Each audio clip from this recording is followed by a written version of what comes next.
Republic Act 9003. This act shall be known as the Ecological Solid Waste Management Act of 2000, an act providing for an ecological solid waste management program, creating the necessary institutional mechanisms and incentives, declaring certain acts prohibited and providing penalties, appropriating funds therefore, and for other purposes. The Republic Act 9003, otherwise known as the Ecological Solid Waste Management Act of 2000, provides the necessary policy framework, institutional mechanisms, and mandate to the local government units or LGUs to achieve 25% waste reduction through establishing an integrated solid waste management plans based on 3 R's: reduce, reuse, and recycling. Solid waste management, or SWM, is considered to be one of the most serious environmental issues in the Philippines. The annual waste generation was estimated at 10 million tons in 2010, and this is expected to rise by 40% in 2020. Waste disposal, the collection, processing, and recycling or deposition of the waste materials of human society. Waste is classified by source and composition.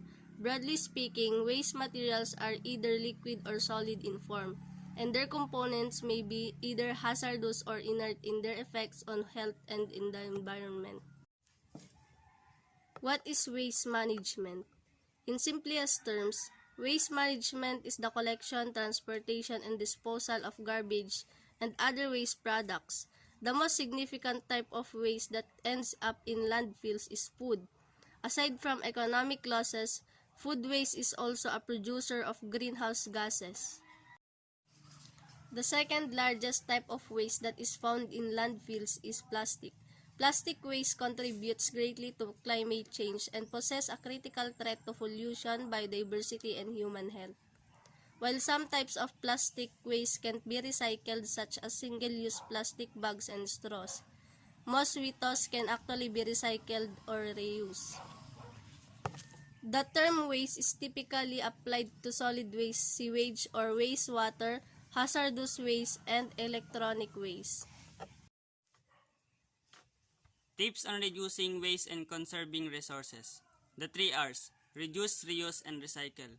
All help to cut down the amount of waste we throw away. They conserve natural resources, landfill space, and energy.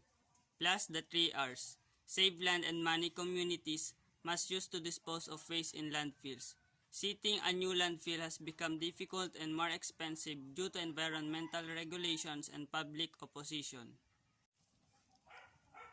The 3 R's: reduce, reuse, recycle.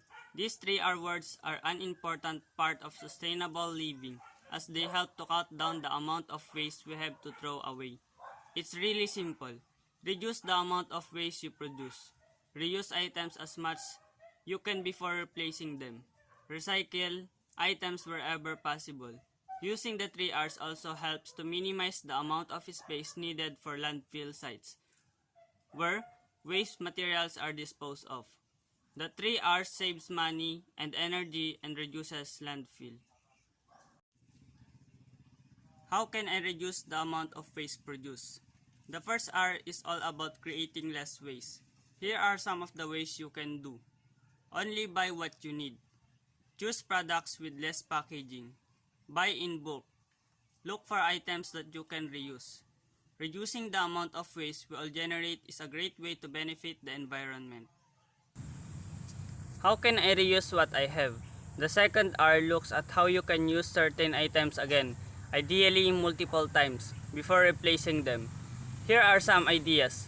Refill a water bottle with water from home instead of buying a new one. Update your computer rather than throwing it out and getting a replacement. Ditch plastic bags and choose reusable, environmentally friendly bag instead a bonus of reusing. As well as helping the environment, you can save money too. How can I recycle the products I use? The third R is about making sure you separate items that can be recycled, meaning they can be used for a new purpose. Materials that can be recycled include glass, cardboard, aluminum, plastic bottles, and plastic wrappers. Before you throw something away, think about whether all or part of it could be recycled.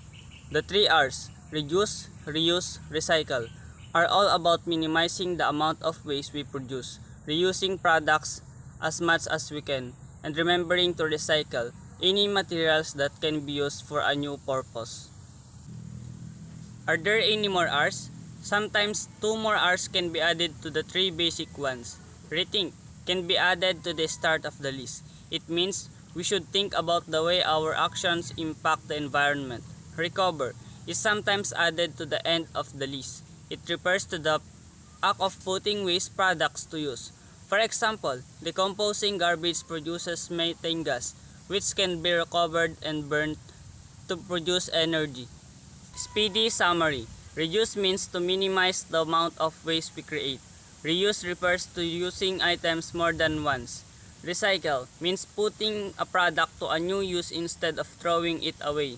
Rethink is about considering how our actions affect the environment. Recover refers to the practice of putting waste products to use. Landfill is a site where waste materials are disposed of.